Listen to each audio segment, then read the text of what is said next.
Daddy, what are you doing? We're recording a podcast. Who's listening? Islander fans are listening. Where are they? Well, they're right here.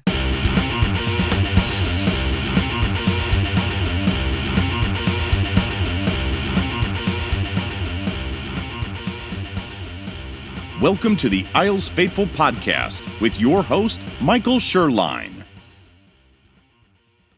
Hello again, everyone, and welcome to the Isles Faithful Podcast. This is episode 9. I'm your host, Michael Sherline. Thank you for joining me again this week.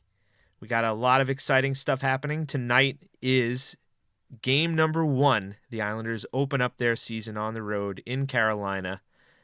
There's a big group of fans down there, all partying and tailgating right now for Isles Meetup Charlotte. We got Devin from Yes Men Outfitters down there as well. It's going to be a great time. Look for them on Twitter. All sorts of different hijinks going on right now. It's awesome. Good luck, guys. Have fun down there. This week on the Isles Faithful Podcast, we have former NHLer Mark Parrish joining me, and we talk about all the different stuff that happened during the offseason. We talk about some of the things that could happen here moving forward, and we take a trip down memory lane. Unfortunately, or fortunately for you guys, we went a little long, so that's going to be the only thing we're going to have this week. There's just no point in even really trying to squeeze anything else in. I didn't want to cut anything down. It was just such an awesome time with Mark. Thank you again, Mark. Hope you enjoy it. Here we go. All right, so joining me this week on episode 9 of the Isles Faithful Podcast is former NHLer, former New York Islander, and Mr. Net Front Presence himself, Mark Parrish. Mark, how's it going? It's doing great, Michael. How are you doing? Doing well, thank you. I mean, we've been trying to meet up for the last couple of days here, but as we figured out, our lives are strikingly parallel with kids and their lives basically running ours. Yes, I've learned that it's really hard to get a hold of somebody that's like mirror image of your life. I wish it was mirrored in more ways than one, but hey, I'll take this as the one thing. All right, so I mean, how was your summer, man? I mean, it seemed like you were pretty busy with the Beauty League, the Beauty League. Yeah, Beauty. I was gonna say get it right. I've been corrected many times by those guys that it's Beauty League. What a fun league. What a great idea that Ben Hankinson, Chris McAlpine, Keith Ballard came up with a few years ago, and it was kind of one of those things where they thought like, hey, let's get their group of guys as agents together and maybe start skating just a little bit to get them more prepared for the seasons, as opposed to just coming in and doing 3 weeks right before the season. And it's just the way the league is going. The guys stay on the ice more and more for longer each year, each summer, each off season. It's just the way of the dodo. They fell onto something that was incredible. The first summer a few years ago was pretty good up until August. Like there were some people showing up, and at first they didn't even want to charge, but then by August they find out that every Monday, Wednesday, we're just jam packed with people. It's a testament to how Minnesota truly is the lost province when it comes to hockey. People are just craving hockey in July and August now, and now this year, 3 years later, at the beginning of July, the first night, it was a jam-packed house for the whole evening. The players get into it. It's 4-on-4. It's all offense. Obviously, the goalies even enjoy it, even though those guys are just shell-shocked most nights.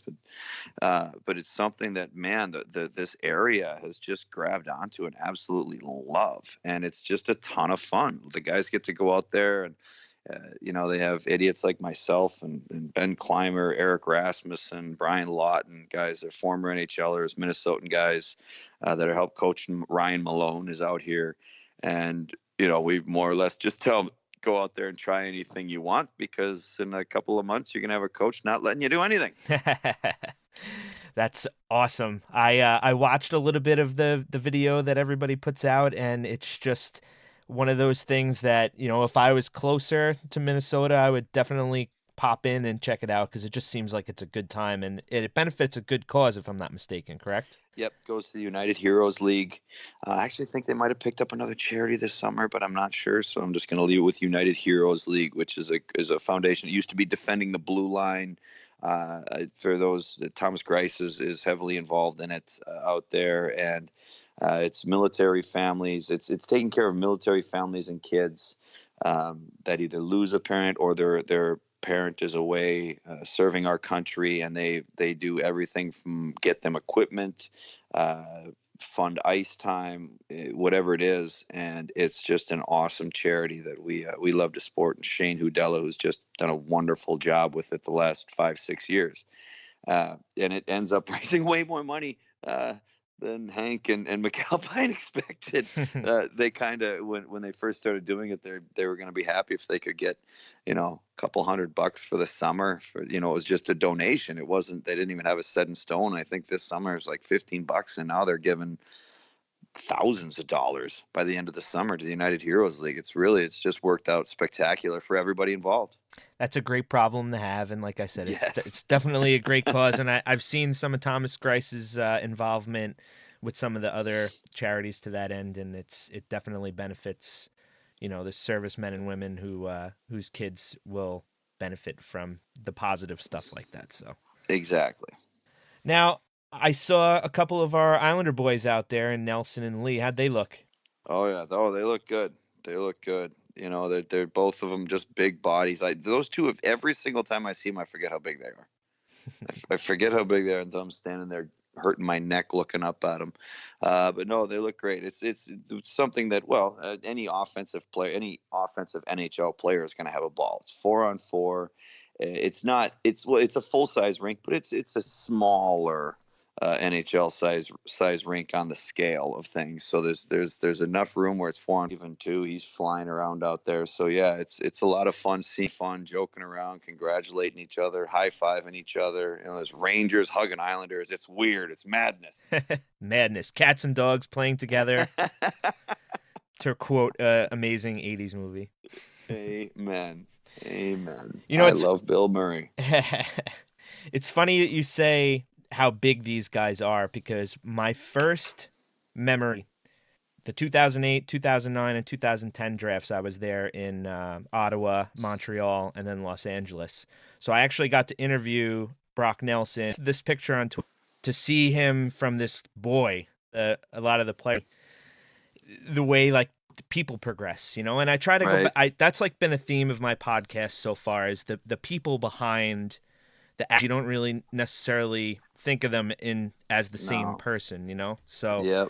And that's been a pretty amazing thing. So I'm hoping for some Brock this year. I think he deserves it, and I want him to be a part of the Islanders moving forward, as much as that might pain some of my fellow fans out there. I think my old Bloomington boy, even, for crying out loud. I'm hoping that this is one of those years where Brock can just relax, get a couple bounces, and then boom, just takes off. Because I love seeing him in the blue and orange of the Islanders, and I love all the Minnesota boys out there. There are a lot of them, that's for sure. And wasn't he Mr. Hockey in high school, if I'm not mistaken? I believe so, yeah. And and from the small town of Warroad, Minnesota, which of course is our hockey town, USA. Detroit, who cares? That's too big of a city, Mr. Hockey. So what does that matter? But no, that's so him coming from Warroad and coming from that small town like that, that's it's pretty special. So he's one of those guys that we hold near and dear to our heart, and we're all hoping things work out for him there on Long Island. Not to mention he's from hockey royalty in that respect. That too, and a lot. And it's interesting you bring that up, because a lot of people don't realize that he's got that connection. They talk about it sometimes on the broadcast, and they talk about like the whole hockey factory and how wood sticks not really part of the league or even the sport really anymore, and it's kind of a shame what happened, but that's usually what happens to American corporations, or even small Canadian corporations at that. So it's tough to keep up with technology. It really is. And it's funny that you bring that up, because I wish that every time I brought up somebody brings up like the wood sticks and everything, I would think Bufflin took forever to finally give up, because he's he's not a Warroad, but Roseau, that's a huge rivalry in the state of Minnesota, those two towns. And the last guy I remember using, two guys I remember, were Pavel Demitra just wouldn't get rid of his wood stick. He used Bowers, and they would paint it up to make it look like a one piece, but they would only make them for him because he couldn't stand the feel of a one piece stick. And then the only other guy was Adrian Aucoin. He couldn't do it. He couldn't do the one piece. And man, he tied Zdeno Chara that one year when the All-Star game was in Minnesota, playing for the Isles at 103 miles an hour or whatever it is, using a wood stick. And I remember using that. all that tech. I mean, you think about that. What if he could have found, if he could have found a curve or found whatever to use the technology, he'd beat Chara easily. I remember the look on Adrian's face too. It was like, did that just happen? Yep. I think I was the only one that wasn't surprised. I watched those things buzzing by my ears on the power play left and right. I knew he had something special with that cannon of his. Wow. All right. Wow. Trip down memory lane right there. Jeez. I love it. Well, what else do I have, for crying out loud? It's my kid's life I live vicariously through now. And 8-year-olds love them to death. It's just not quite as exciting as NHL is just yet. Don't tell them I said that. I won't. That's our little secret. All right, good. As long as it's our little secret. So now for the main part of really why I wanted to speak, thank you again for coming on, and thank you for earlier this summer for, joining me for that little 3-piece thing I put together on the Tavares situation. So absolutely, yes, that's it almost still seems like it's ongoing. It is. Elliot Friedman today put something out on Sportsnet that was actually a good read, as much as I don't really want to admit that, but everything he does pretty much is awesome. And it Elliot's just kind of it revisits painful things from time to time when stuff like this pops up. So I mean, It is what it is. It's going to be a narrative up until the first time the Islanders play Toronto, and what are you going to do? It's got to be it's the first time in New York. The fans, it's just the way it is, and there are certain fans. It's kind of like politics. There's fans that see it on two different sides, but the ones with anger are the ones that need to just get it out. They want to burn the jerseys. They want to make this big scene of it. They just need to get it out of them, and then we can all move on. I don't think all of us will move on, but that's a story for another day. That's true. Hopefully the sane ones, although the fanatics are my kind of favorite. So I'm still reeling from them moving you out off Long Island. So, and that was a long time ago. Oh, thank you. I was, I still look back on it from time to time a little frustrated myself, so don't feel bad. Well, we have Milbury to blame for that, though, correct? That's right. Thank you, Milbury. Now, if you watch on NBC, do you get frustrated at him sometimes? Oddly enough, you're the first one to ask me this in an interview. Not nearly as much as my wife, though. We should all frustrated with him at times. Yeah, and I don't dislike the guy. He is what he is. He's a bit of a goofball, kind of, whatever. He kind of goes off in his tangents that sometimes make sense. But yeah, oh my Lord, my wife gets so mad. So you hear that, Islanders fans? It's not just players and former players who get mad at former people in their hockey career lives. It's the wives of NHLers as well. So remember that. That's right. That's right. We all have hearts, and the women care more deeply than we do at times. All right. Now, let's talk a little bit about, the way things have changed for the New York Islanders, your former club, and, Lou Lamoriello and Barry Trotz and Lane Lambert and his other associate coaches that have since come on, especially the goalie whisperer. What do you think that's going to do? What do you think that's going to do for the club here moving forward, especially in the first couple of weeks of the season? Well, it's always it's a little hard, obviously, for me, because my heart, Snowy being one of my good friends, one of my favorite teammates, Dougie Wade, a lot of those guys there that were part of it. Obviously, I was pulling for huge. I wanted them to have success. I wanted them to build a dynasty and everything. And the fact of the matter is, it's really, really, really hard to do that. And you make one decision, it snowballs into another. And That being said, if I take my personal feelings away from it, I like the move. The organization, they had time, they had their opportunities, and now I think it was kind of good timing with the whole with how Tavares worked out. Not blaming anyone. I personally, as a player, as a former player, I appreciate and respect how Garth handled it.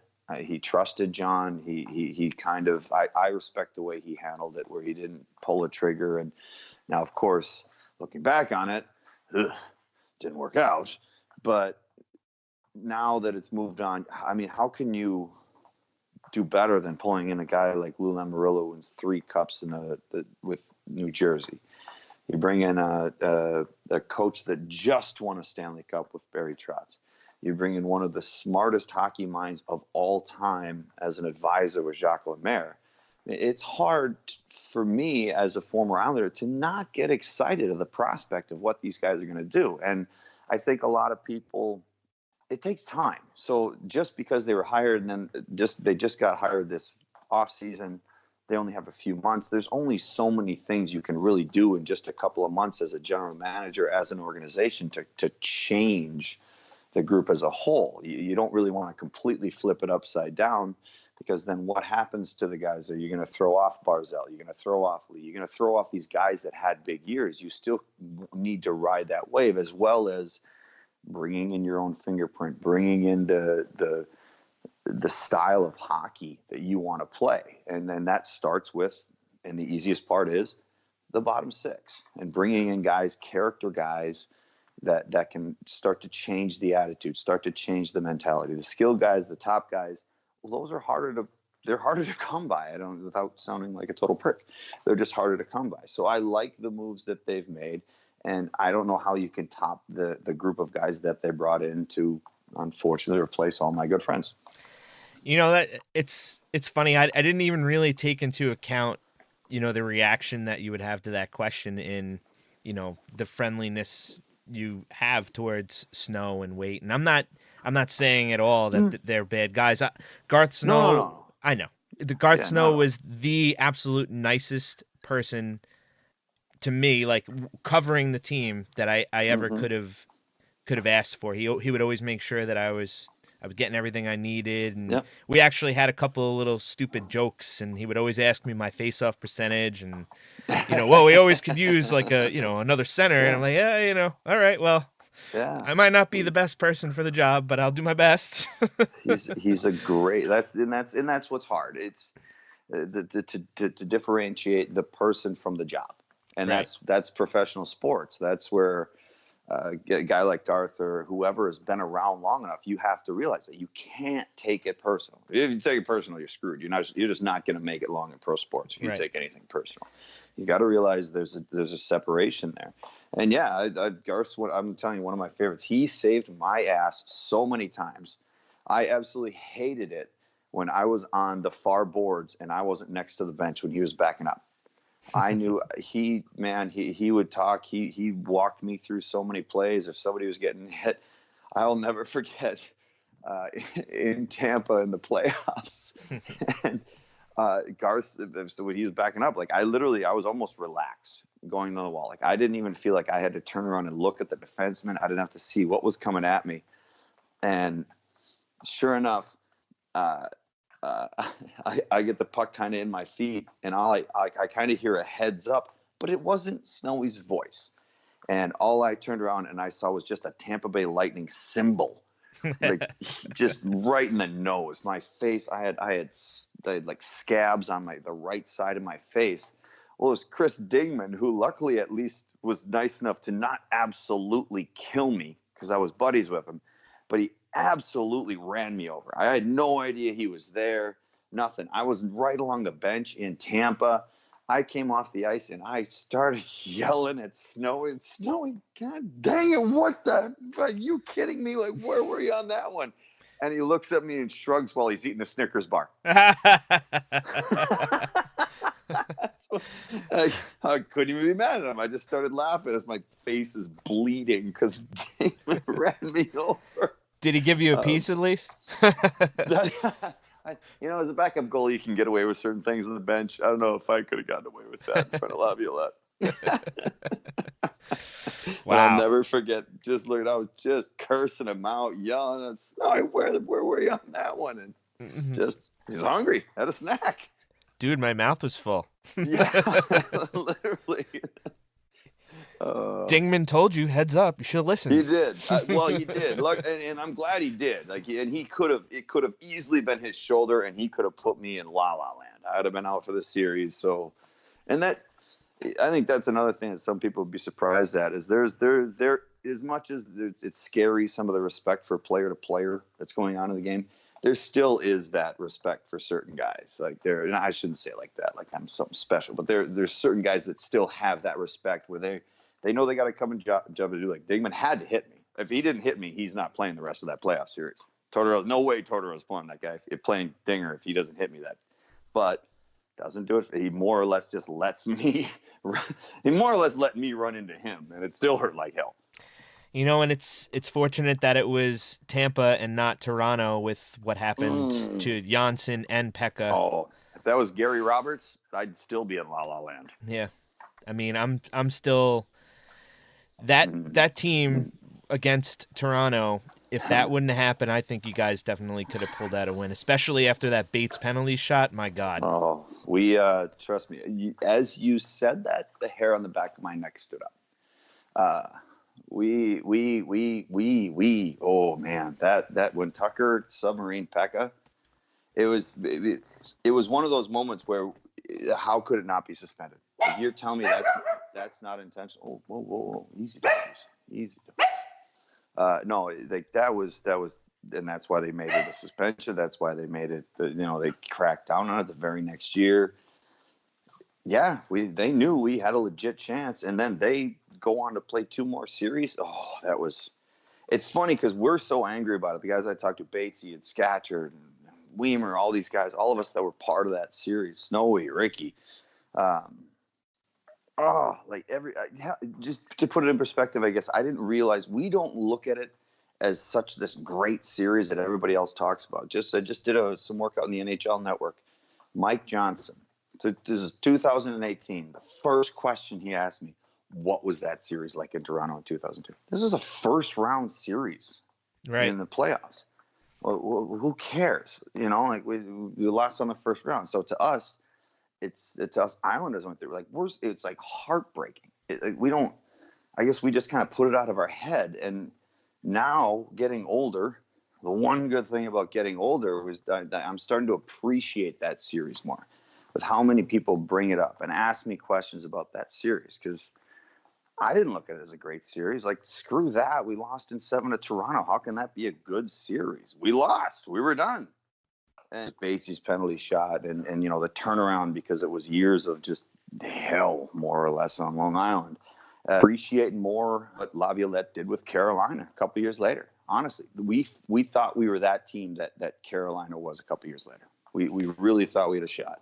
It's just frustrating to know that we went down in 1 round. Damn it. It was amazing to be in the building as a fan. I'll tell you that. That was one of the loudest things I've ever experienced. I mean, later on, I would experience a couple of other occasions, and but that was it was an amazing thing. And Toronto fans were there, and we felt them because they drove down, and it was awesome. Hockey was back on Long Island, and it was so close to 9/11 that it was just a great thing. And there was so much passion and just it was just an amazing year.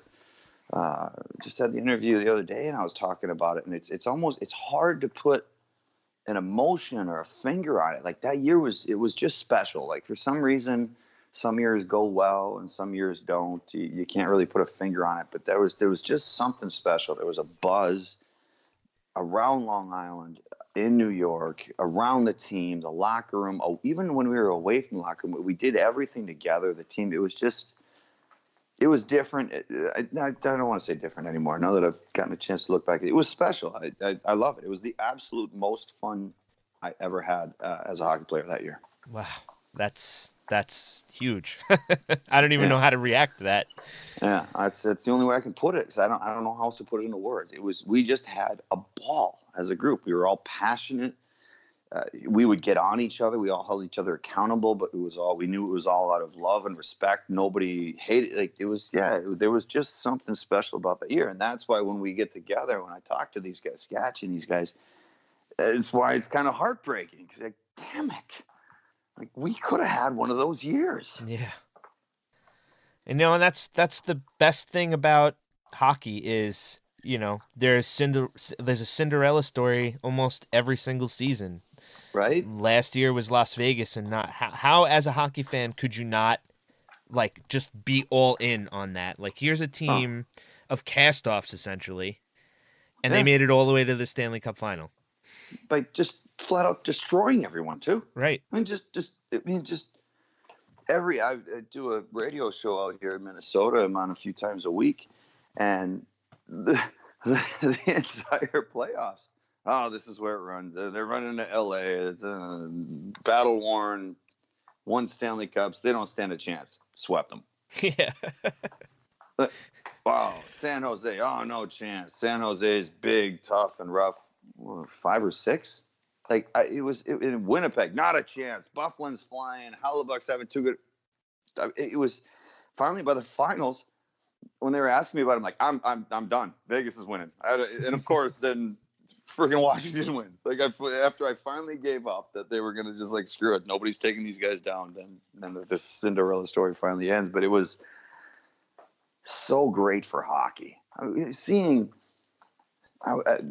I did the Islanders game in Vegas, and I was kind of wandering around and talking to players to fans about Vegas, and just like, where are you from? How this they turned original Six fans into Vegas fans.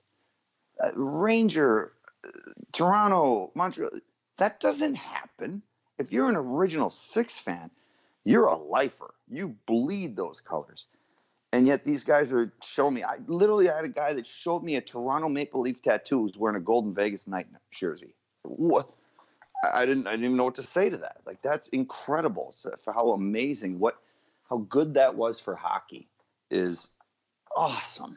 And now, just awesome. And now it appears like, we're going to get another one out west in Seattle too. So, and how much you've got to assume some of that lies with the success of Vegas. Has to. I mean, how excited is Seattle? Because, oh my God, if Vegas can do it in 1 year, why can't we? You know what though? Seattle is a sports city, so it's going to be. Sorry, go ahead. Going to be even better in that end, because they have. The basketball team moved, right? Or they're moving back. Yeah. They went to. Let me think about this, because I played a year for Seattle in the Western League, and I absolutely loved it. One of my favorite cities I've been to. Not even close to the food in New York, but it's a great city. And they supported the Thunderbirds. Like, it was great. We had played at the Key Arena with the Sonics. Oklahoma City. Okay. Yep, that's right. Oklahoma City. I'm not a big basketball guy, so I would have had to Google it. The only reason I know that was because I was in Seattle, and it just, for some reason, it stuck. Yeah. No, I'm with you. I don't know that game, basketballs, that would just frustrate me. All right, I'm going to backtrack a little bit to something you said prior to this amazing offshoot tangent that we just went through, because that was just amazing. I'm good at those, just so you know. So you brought up the bottom 6 and character guys, and I've been having arguments with people on Twitter about this from the get-go. Oh, I can't believe that they gave Komarov a 4-year deal. Kuhnhackl, Filppula, all these guys are heart and soul guys. They're character guys who have won in certain instances, and number 2, have all worn a letter on their sweater at some point during their careers. So like you said, what's the quickest fix to instill that work ethic that the Islanders, I'm not going to shoot them down to that end. They've been workhorses for the most part in certain areas, but this is the way that a new general manager can come in, and they're going to show all of the younger guys and some of the guys who maybe haven't had, the best leadership over their careers of, this is the way that you're a pro. This is the way that we're going to go out there, and we're going to skate through the boards in order to try to get that win for our organization or our coach or ourselves. So, I mean, yeah. Am I happy with a 4-year deal for Komarov? No, but I know the type of player he is, and I know what he's going to bring. And the other guys, you know, they're going to be here for their short time. They're going to serve their purpose, and they're going to move on. So. Yep. And it's one of the few, maybe the only way that a GM coming in has a couple months that can change the identity of a team. Like you said, they've worn letters, they've been there, they've done that, and a lot of times, how can I say this without being disrespectful to the skilled guys? I mean, those guys, their careers can depend more on winning and losing. That's the character they bring in. They're more apt to hold the skilled guys accountable as opposed to the vice versa. Because the skilled guys, and then like I said, it kind of sounds mean. I don't mean it to sound this way. I hope this comes across the right way. But the skilled guys necessarily sometimes are kind of more worried about, well, I got to do my job. My job is to score goals. My job is to put up points. My job is to do this. Those character guys, that's not their job. They have to provide the character. They've got to set the tone. They set the physicality. They set the mood in the room. They're more apt to hold the superstars accountable. The superstars are usually kind of off in their own little world. And, you know, if they kind of get lost in it, more often than not, that what I've seen in a locker room is the third or fourth liner going, hey, wakey, you're going to be part of this here or what? Like, we're trying to build something. So that's why I really like those moves. Yeah, they're not groundbreaking. No, they weren't front page news.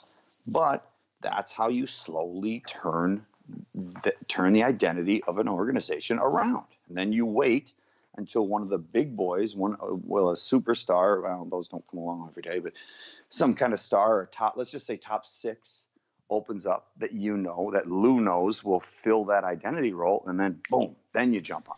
Cough, cough, Artemi Panarin. Exactly. No, you know, I like how they brought Matt Martin in because he's a fan favorite. He's a Long Island guy. I believe he actually, because I live all the way out on the east end of Long Island in East Hampton, so I'm pretty sure that him and Sydney own a house somewhere out here. I'm not sure exactly where. So, I mean, he's a Long Island guy through and through. He even stayed on Long Island when he got traded to Toronto in the offseason. Yeah. But I love how they reunited that, as Don Cherry says, best fourth line in hockey. And I love how they're going out there and they're basically going to start the game with energy. They're going to go out there. They're going to hit. They're going to set the tone, like you said. And that's an important thing because you have guys, the skilled guys, who might not go out there and show the same type of energy. But when that energy line goes out there and they set the tone, everybody else is going to rise up to that level. And that's exactly how you win hockey games, essentially. Right. Especially when your core talent group is young and influential. And that is exactly what the Islanders have right now. Yeah, minus a couple. Lee, Brock, maybe they're not young. But at the same time, you know, Barzell, Beauvillier, you know, you got to imagine Josh Hosang, Kiefer Bellows, these guys are going to get shots. There you go. Like, they're looking for somebody to follow. They're not leaders yet. They're looking for something like that. Like, holy shit, if the fourth liners go out there and work this hard, I better bust my ass. You know, especially the older guys, the leaders that have been around. And that's why I love the moves.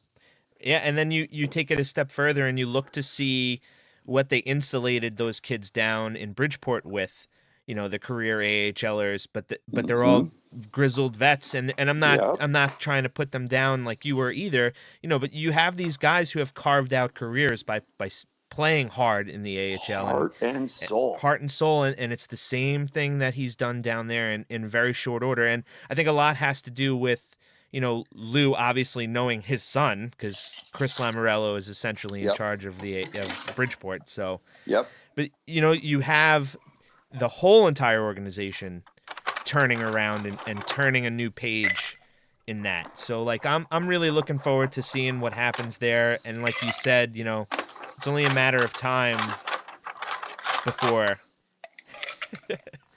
before Mark finishes getting his drink. What are you talking about? Just ice? Just ice. But yeah, so it's only a matter of time before things start to improve there as well. So Yeah, no, now I couldn't agree more. I apologize for being distracting. I hear that. it's all right. I couldn't agree more. And that's all part of it. That's building an identity. That's building an organization. You see it. There are very few teams that can, for somehow, and I don't know how they get away with not having a strong American. Like that's how you build your core. You build your group. You start down there. You teach them how to win. You teach them. You put them in front of the right people. You bring in the right coaches. You bring in the right veterans, and that you grow from there. So in hopes that in the NHL, then that's how they are. So then you don't have to, necessarily bring in a ton of guys to just lead the way.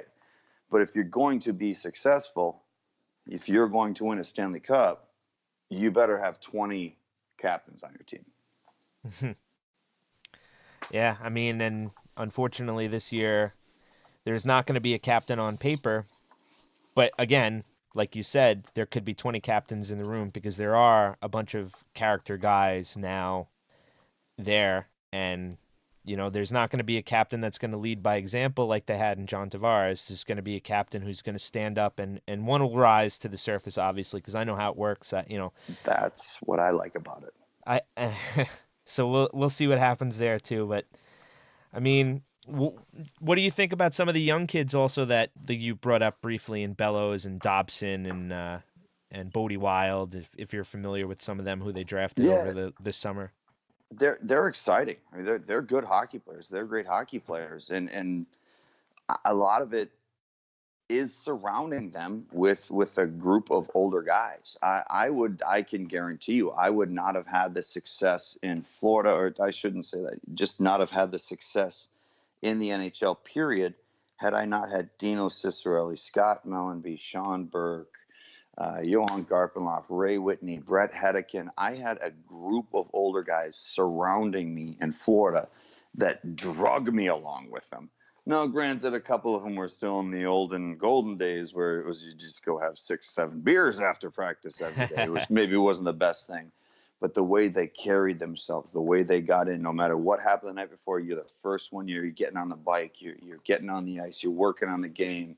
Now, Dino Ciccarelli had 600 goals, and he was still working on goal scoring after practice. And he forced me to sit out there with him. Well, I mean, I wasn't going to say no, but at the same time, if he grabs you, he's like, come on, kid, let's go work on some stuff.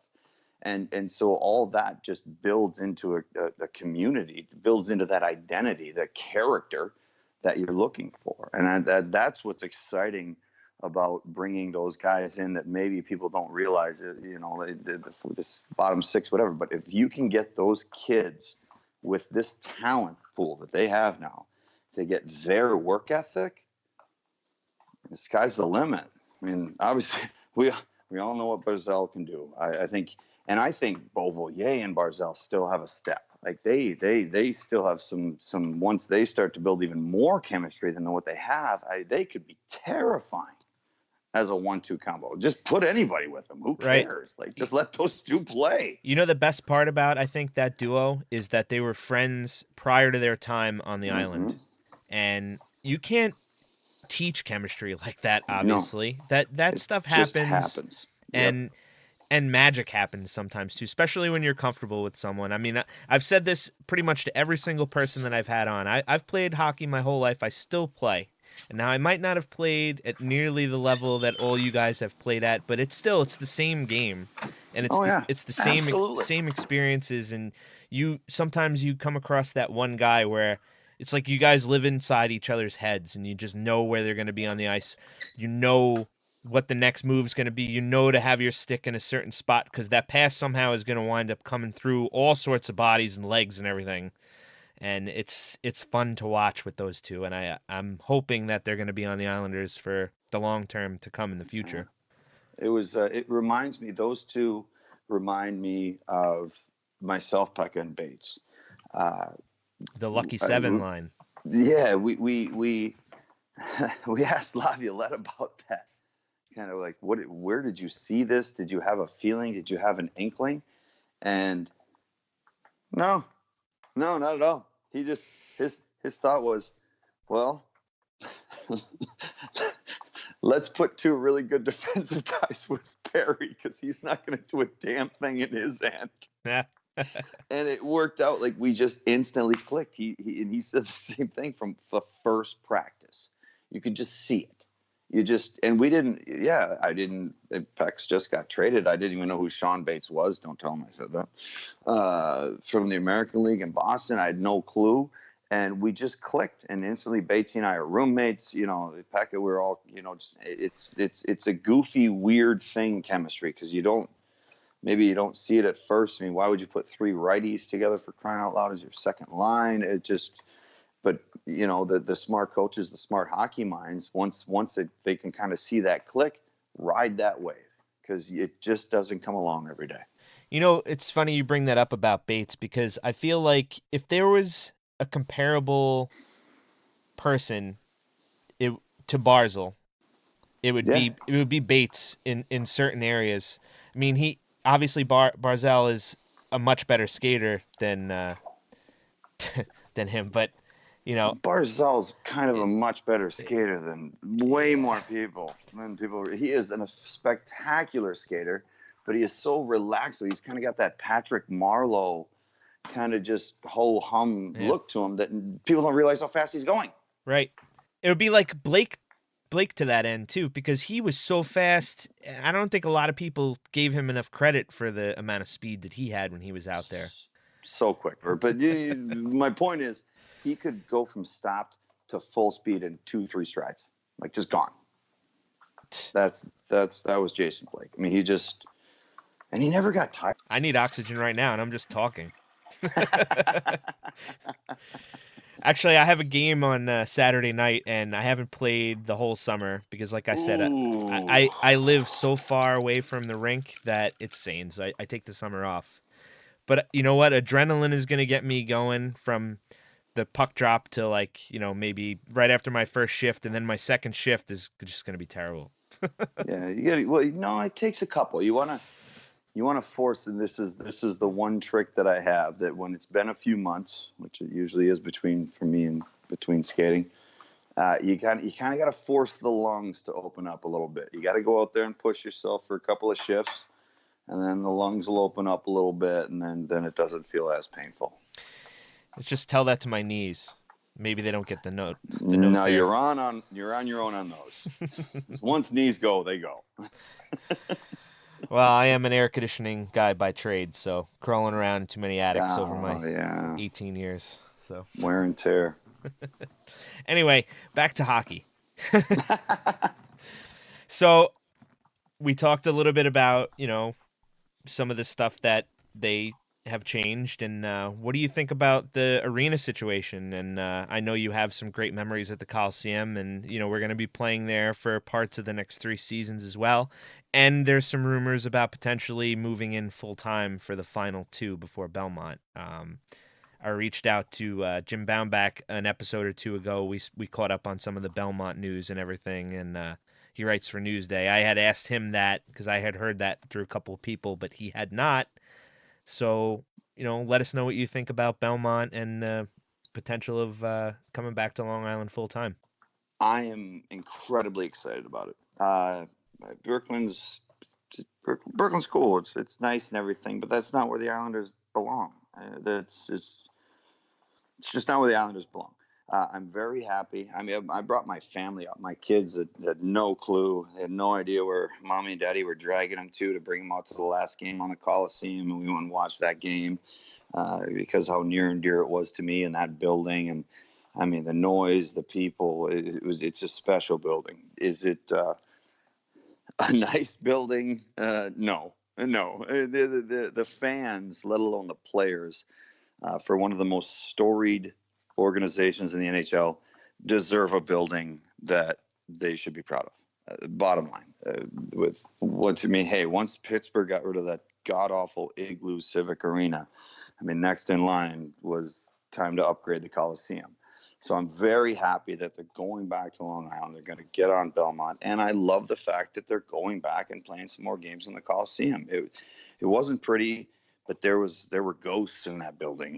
There was an aura in that building. Everybody has seen the highlights of the dynasty, Trotz, Nystrom, Potvin, Tonelli. I mean, you name it. Everybody remembers those scenes, and just to be in that building is special. It brings back history. That being said, I am very excited that Belmont's getting a brand new rink, because if there's ever a fan base in the NHL that deserves a rink and an arena to be proud of, it is the Islander faithful. Yes. Yes, right? we do. There's nobody else even compares. Heck, everybody else has a new arena. Yeah. I mean, the Rangers don't. Yeah, but that's MSG. That's different. I don't see the Rangers ever going anywhere. But there are rumors to that end, and I know that they did a whole bunch of renovations a couple of years ago, and the place is beautiful now. I mean, it definitely needed an upgrade, and it got an upgrade. But, yeah, there's like the whole thing with them wanting to move Penn Station, and they is the MTA in New York City, and that could potentially have some implications for Madison Square Garden, the most storied building in the entire league or the world, really. The most famous arena, right? It's called. So. Right. Yeah. Well, hey, I guess the tone was set when the Maple Leafs left the Garden and Montreal left the Forum. And Detroit left the Joe. Yeah. What a dump, but an awesome place to play. Of all the buildings that I really wanted to get a chance to go to, and I tried like heck to get there last year or the year before, excuse me. Yeah. Was the Joe. My cousin. Great little rink. Great little rink.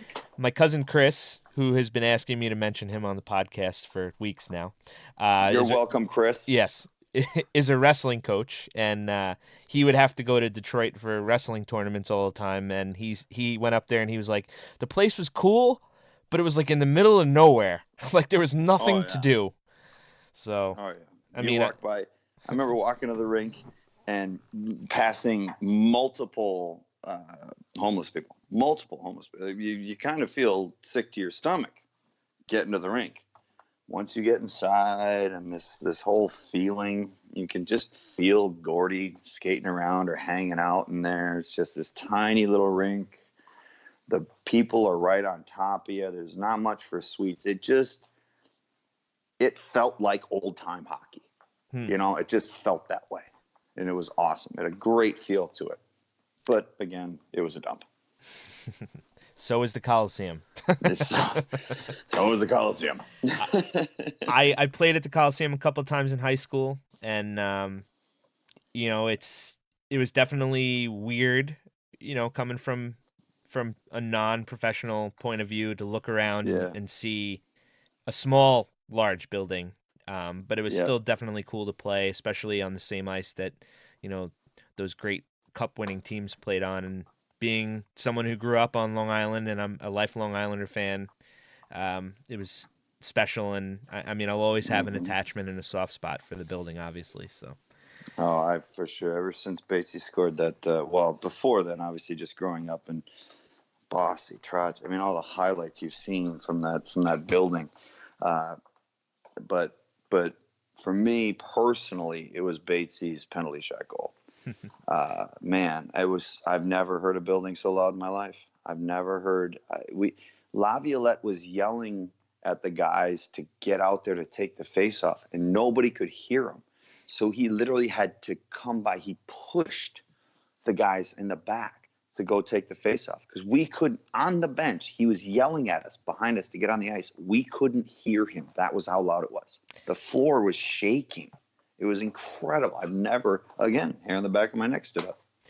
Barry Trotz said something similar in one of his first interviews as Islanders head coach, was asked about playing at the Coliseum, and he said, that series against the Islanders that the Caps wound up winning Game 7. Well, we won Game 6 to force Game 7 in it was like the last year at the Coliseum.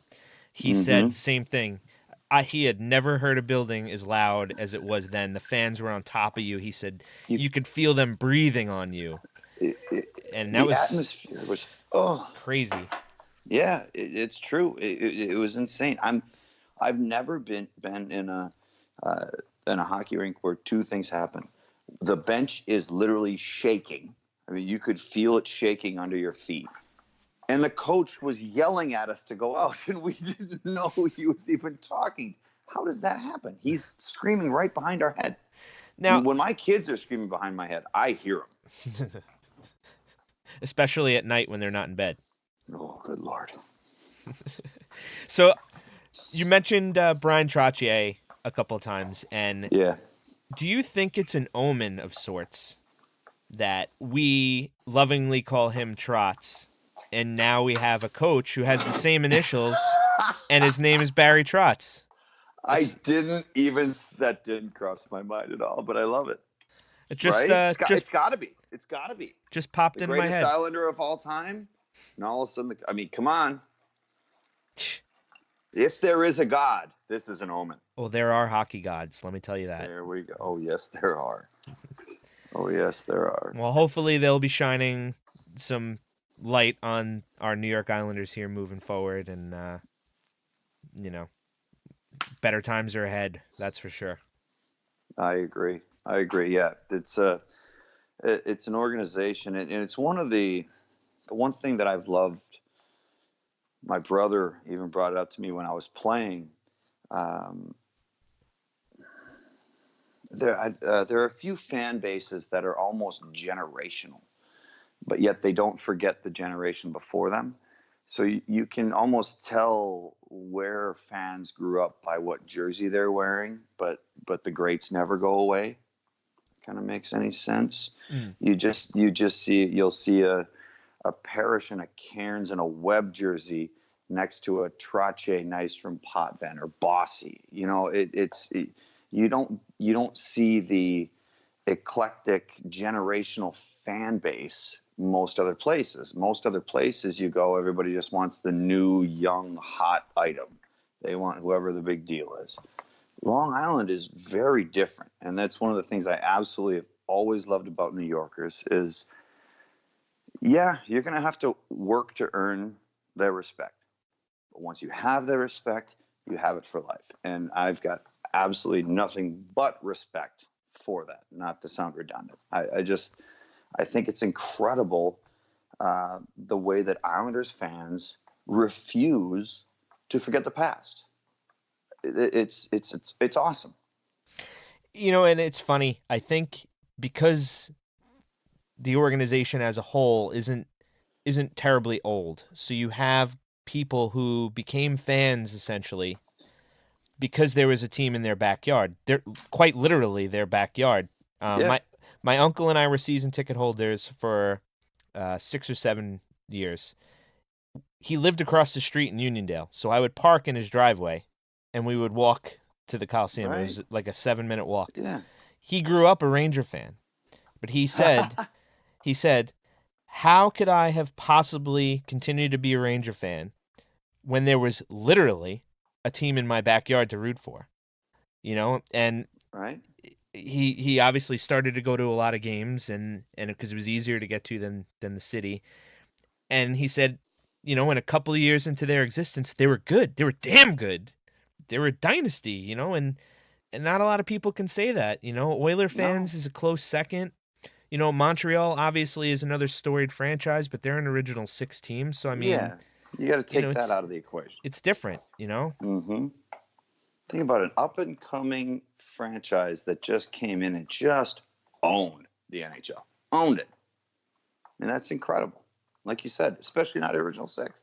And then you have the Islanders and the Oilers essentially going back and forth, and it was a perennial Stanley Cup final. How close was it to 5 in a row?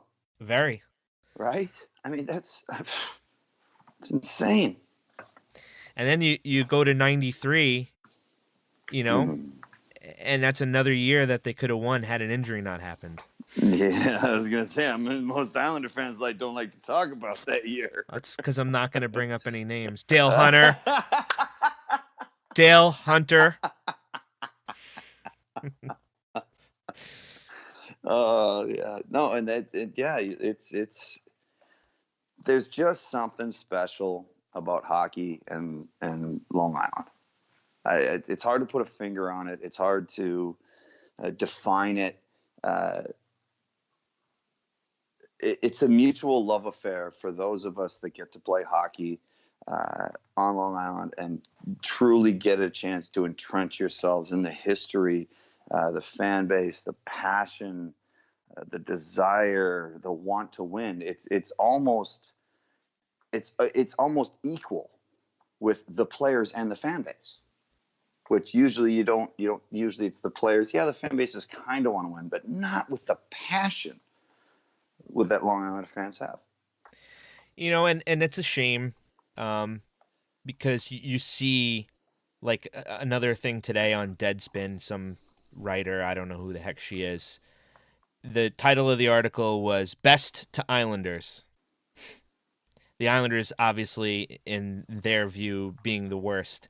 And it's year after year where they do not get any respect. And as a fan and as someone who cares deeply about the franchise and has experienced great things, personally, it's not hurtful. I mean, it is what it is. But at the same time, it's like when can you get the respect as an organization? And I understand respect is earned. I even said that today on Twitter. But like as someone who has a soft spot for the franchise and who's someone who's played for this franchise, how does that make you feel? Mad. To say something like that is that to know that you don't know the people that are involved. You clearly don't get it. I don't know how else to put it. Clearly you haven't talked to the right people. You have not spoken to the right people, not interviewed guys that have been in there, been involved, been entrenched with it.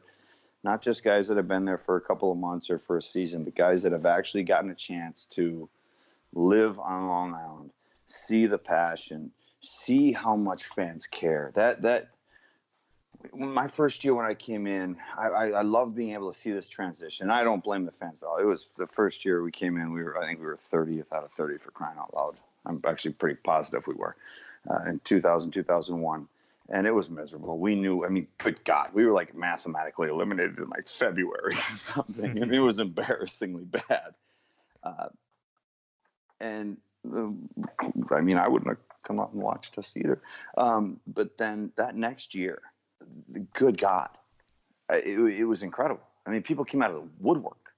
I remember being in the locker room and talking about it, like, where did all these fans? We're going to do events and there's thousands of people as opposed to 100. It blew us all away. The support that just instantly came back, just drop of a hat, just boom, all of a sudden these people were there. And that's when I realized that this fan base does not get the respect it deserves in the NHL. That's when I realized it. That 2001, 2002 year, it blew us all away. It just instantly people came back. Do you tell other people that you've played with or just friends with who've played, that the preconceived notions of the Islanders are just false, that it's 100%. 100%. And the worst part is it kind of, for a while, when you're an opposing team, you come in, you see the Marriott, you see the Coliseum, that was it. And I don't mean to be rude to Uniondale, love Hofstra University or anything, but it's not exactly the nicest part of Long Island. No. Is that fair enough? Yeah, that's fair. Leave it that way. It's better now than it was even 10 years ago. Which is awesome. But you get away from that, it's gorgeous. Yes. It's gorgeous. The restaurants, the people, the places. So I think that's part of what feeds into it too, is these opposing players, as myself in Florida, like you go in, there's the Marriott, you walk across to the Coliseum, that's it. You don't see anything else. So you don't get to really entrench yourself. You don't get to, it's not like playing since it's right down the street. So it's not like playing the Rangers and all of a sudden like, oh, where are we going to go to Manhattan? You kind of can pick your spots for restaurants. Guys can go to shows if they want to, Broadway shows the night before, bigger cities like that. So you don't get to you don't really get to live or really give yourself an opportunity to see what life is like on Long Island. I was lucky enough to give it, I got time. It's amazing. It's amazing. My wife and I still talk about how awesome it would have been to raise our kids up. We're all definitely fortunate, especially, like I mentioned earlier, where I live, and I grew up in Nassau County. I grew up, basically 15 traffic lights from the Coliseum. So Yeah, in right. Bethpage, great golf. And now I live, like I said, in East Hampton, and also great golf, great beaches, great shopping, great restaurants. I'm a little insulated in where I am It's compared to gorgeous. the rest of the island. But I don't like the team. I don't think it really gets the respect or No, even the acknowledgement of how great of a place it is to live. until and it's unfortunate, but until the organization, the team can make a run and really starts to get that town, that the Long Island, get the team, get everything around there under the microscope again. I have a horrible feeling that it's going to be, and it's unfortunate. It's too bad, because it's a spectacular place to live. Most of my best friends, not just on the ice as players, but friends, just still on Long Island. I still talk to them more than anybody else I talk to. And I played in my hometown, for crying out loud. Yeah. Yeah. I mean, hey, listen, I think that's the end goal. You bring in a guy like Lamoriello and Trotz, and you want to use all their experience as cup-winning GMs and coaches, and Yep. the goal is to build a perennial winner here on Long Island. And I'm sure that everything will change then. And it's just a shame Tavares left now, because it seemed like the organization was turning a corner, and now you have the same people coming out and saying, "Oh, Tavares left because it's terrible on Long Island." Yep, exactly. And which is so unfair. It's just unfair. All right, well, Mark, we're at an hour and 2 minutes here, and I Is know that you. all? Yeah, I mean, I can continue to talk all night because you're just that type of guy, and Oh, thank you. I probably should go get my kids. I suppose they're at camp. I should be a dad now. Yeah. Mine are with my in-laws, and like I said, my wife is away for business, so I have the house to myself to do podcast stuff tonight. Oh, see, now that's the difference between you and I. If I got the house to myself and it's quiet, it's night time. I'm sleeping. Well, I'm gonna order myself some dinner, I think, and watch the Yankee game. So there's there you. Now there's the New Yorker I miss. Right there. All right, bud. But seriously, I appreciate it, and hopefully, are we going to see you on MSG this year? I hope so. I know I spoke with them a little bit. They brought in oh shoot, I don't want them. AJ. I know they're trying to work it out with her, but at the same time, they still want to fill in with other dates. And last year, I didn't even really speak with them about any dates until late October, so I'm not too concerned about it. So yeah, I hope so. I thoroughly enjoy it. I really love it. You are definitely way more fun doing that than anything else. You're a natural dude, and it's one of those things that you made an enjoyable broadcast that much more enjoyable, because your enthusiasm for hockey and the Islanders and everything else just comes out so awesome. And like I said, you're just a great guy. You happen to be one of my favorite players. Oh, thank you very much, Michael. I appreciate it. I do enjoy it. I'm glad that comes out, because I did. I thoroughly enjoyed working with him again, and being part of the pesky Isles again. There you go. Back to your roots in a sense.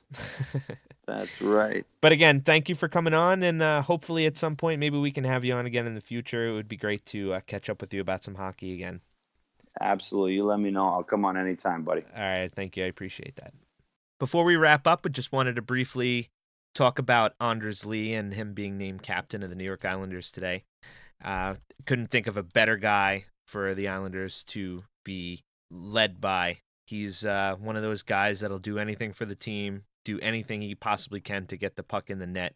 And as you heard Mark and I talk about, coincidentally, we felt like he would be a really great leader, and it's like the hockey gods heard us, like we said. So congrats to Anders, and we will see what happens tonight down in Carolina. We'll talk about it hopefully tomorrow before we get into the weekend of games here, and we'll see you in episode 10. I also wanted to take a quick moment to welcome back to the podcast world Mike Carver of the Isles Seat podcast.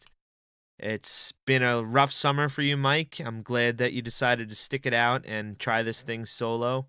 I'll be looking forward to seeing what you guys put out over there at the Isles Seat. And if you need anything from me, just give me a shout, man, anytime. Good luck. Again, this has been the Isles Faithful podcast. I'm your host, Mike Sherline. Follow us on Twitter, Faithful Isles. Follow us on Instagram, Isles Faithful. Follow us on Facebook, The Isles Faithful. And you can follow my personal account on Twitter, @IlesBlogger. Thanks for listening. We'll see you next episode.